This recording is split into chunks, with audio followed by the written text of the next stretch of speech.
Hello and welcome to Chess with Simon. I'm Simon. We're going to play pawn e4, and when they play e5, we're going to play f4. They didn't play e5. What do we play here? We play d4, don't we? I think we played d4. Well, since we were going to play f4, do we go on and play the Austrian attack? You know, for a funny old reason, I don't want to. For a funny old reason, I want to play this way, which actually is quite nice. Just solidly defend that e pawn. Now, if we go this, if we go knight e2, is bishop g4 going to be a pain? I think bishop e3 is a better idea here. And then we play h3. Wow. Wow. Okay, now I'm going to do this, and if and when they go bishop g4, you play. No, they didn't. I'm glad to say. Right, we need to prevent that because I think that would have been a little unpleasant. Gosh, should we castle 2 since it appears to be all the trend? Our opponent's playing quite quickly. Okay, so immediately you look at that diagonal and say, is there something you can do? Immediately, can you open that diagonal and cause some unpleasantness if you play f4? I mean, f4 is a little bit aggressive. But I don't know, this b6 move is a little bit provocative.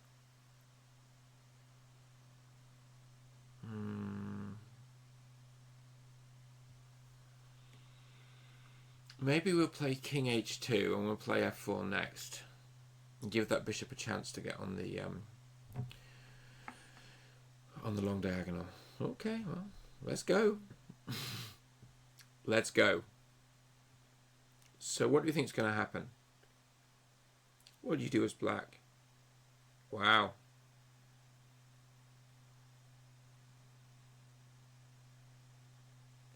Okay, so what we do here is we push right, and it's really not good to take, because when we take back, there's if we take back with the pawn, there's a lot of pressure on that knight. We've got to take back with the pawn.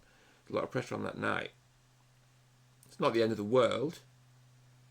Our opponent sees it.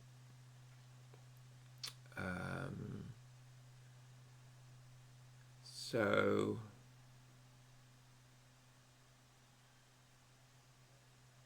how do we feel about g4? How do we feel about knight d5? How do we feel about queen d3, subtly hitting that a6 pawn's a bit weird, isn't it? It's not really the main point. How do you feel about taking on g6? So many options.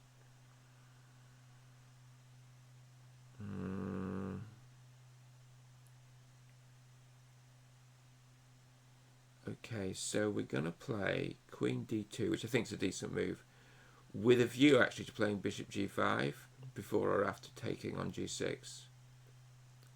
But also, it just allows the rooks to double.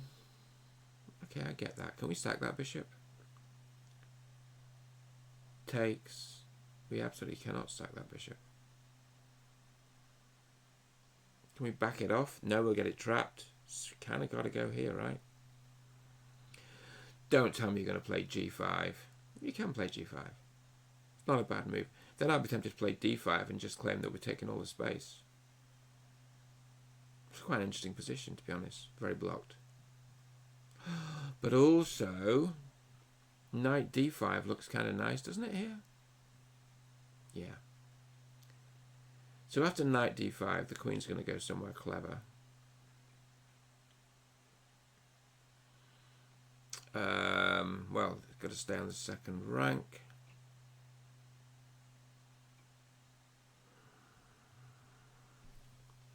What about the straight push? To be honest, I think white's doing quite well here strategically. I just like what we're doing strategically. Should we play the push and then just try to gain space on the queen's side? But what we're going to do, we're going to put the knight. Okay, we're going to put the knight on g3. Okay, all right. We're going to put the knight on g3, leave our options open in terms of d4. So if our opponent takes on d4, we take back with a knight. But I think then we start to push pawn d5. Probably not knight d5. Pawn d5, knight g3. Wow. Well, well, well. Okay, so d5. Look at the space. I mean, would you want to be black here? Knight g3, knight, critically, knight h5 is going to be a real pain. So there's no breakout, right? There's no h5. We're going to, I mean, that bishop on g7 is really dead. It feels like the sort of way that, you know, a Karpov or a Carlsen will play. I mean, I'm not claiming to be that good. I'm just claiming it's that style. My plan is knight h5, knight e2, pawn c4, pawn a3, pawn b4, pawn c5. Just break through on the queen side. Just hold the king side and break through on the queen side. That is the general plan. Just get the knight out of the way, play c4, a3, maybe play b3 first to stop a4. The pieces are fine, and the hope is when you get a pawn to c5, it causes chaos. I mean, white has got bishop a6 at some point, which is pretty good. It's pretty good. You know, but you can offset it by playing, you can get out of trouble by playing rook f2. Rook f2 is probably sensible. You might even play bishop f1 to counter that strong bishop. We're not taking on g7 anytime soon. I actually quite like rook f2. I mean, you might even play rook f2 and bishop f1 now as a super long-sighted prophylactic.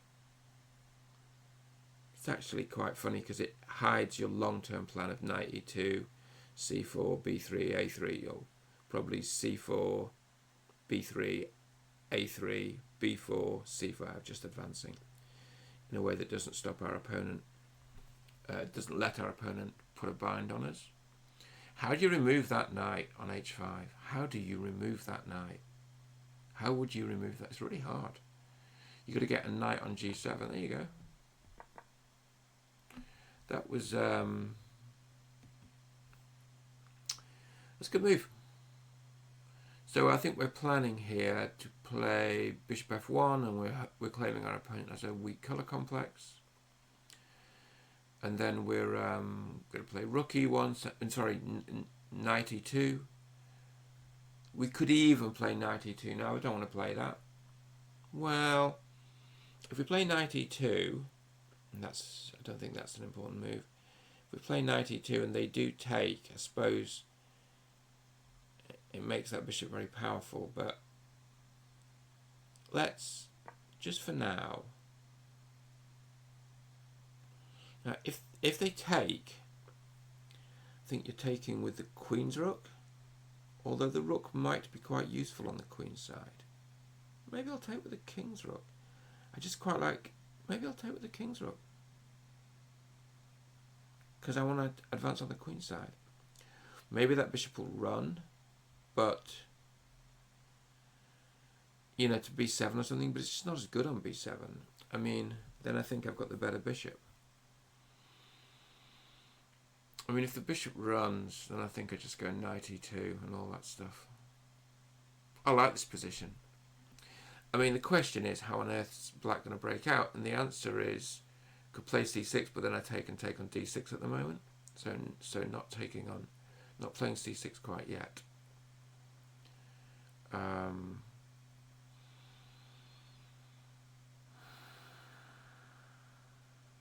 Yeah.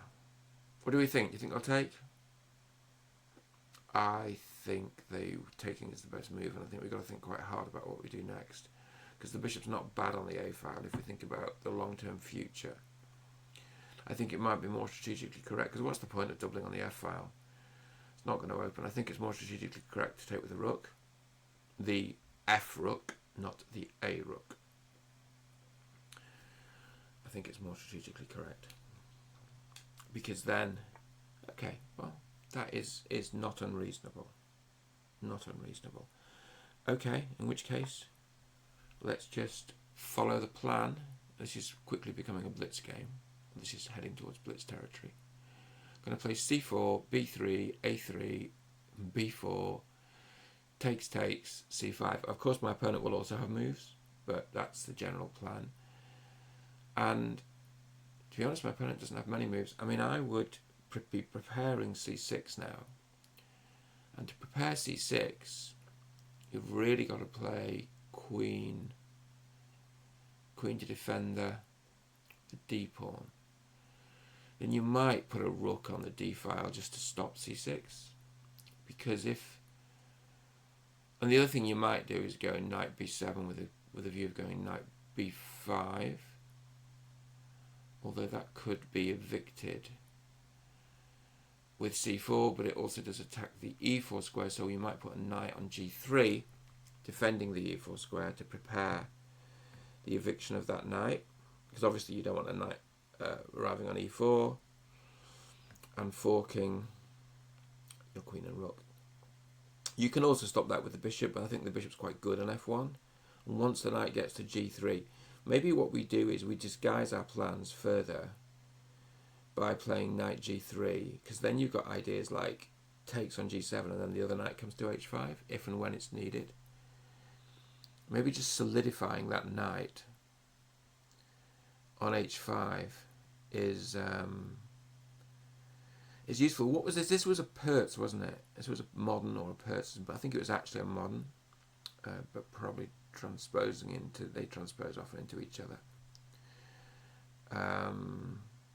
And it was this sort of bishop g2 line for white, which is solid and might be annoying for Pertz players, because they believe in fianchetto in the king's bishop. So when we fianchetto the king's bishop, they kind of, you know, maybe just end up with a space advantage with some of the advantages of the Pertz, but with just slightly better space, and it makes that e-pawn very solid. And the e-pawn's often vulnerable in the Pertz because the rook can come to the e-file, you've got the knight on f6 and all that stuff. Black's having a pretty long think here, and the reason is it's kind of hard to know what to do. I mean, I would play knight b7 and perhaps put a rook on the d file and start to prepare that c6 break, because you've got to ask yourself, like, what are the breaks in the position? Because black's short of space, so black needs a pawn break, and I think c6 is the relevant one, although even then you could play c4 and just keep it closed down. Also, at this point, the player of the white pieces starts to think that time is an advantage and starts to wonder if time trouble might become a factor. Okay, the bishop backs off, so that's sensible. So black doesn't want to lose that bishop. I've got to say, I wasn't thinking of swapping that. Although I kind of was. I was thinking about swapping it and then the other knight coming back. So I think, wasn't there a famous piece written by one of the great trainers, the Russian trainers, about the redundant knight? So now those knights are a bit redundant because they're stepping on each other's squares. But the thing is, they're constraining the king side so much that they're really useful to me, even though they are strictly sort of redundant. I think redundant knights are like when they're defending each other but there's no reason to, and it's hard for either of them to move. So what I plan here is b3, a3, b4, takes, c5, opens the file for the rook. I think we're just going to win on time here, to be honest. Opens the file for the rook. Yeah, I think our opponent's just out of ideas, which is understandable. It's hard to find a move in the position, to be honest. Maybe just not looking too closely at the clock. But it's important to look at the clock in time chess. Clock's a big part of chess. Okay, so when we put this through the engine, I think it's going to give us like +2. Thank you for the game. Let's do a review. You saw your winning chance and took it. That's always a good idea. Game review. So, all right, we just a slow grind.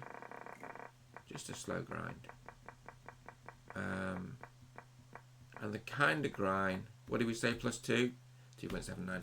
The kind of grind that isn't much fun for the opponent, to be honest. I mean, where if you were the opponent, where would you do things differently?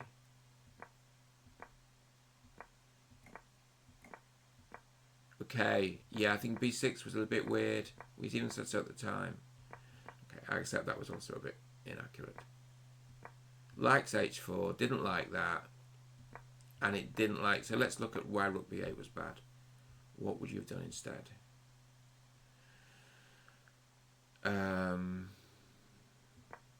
You would have taken on d4. Okay, so what you wanted was takes. We take. I mean, we're still better, and then bishop b7.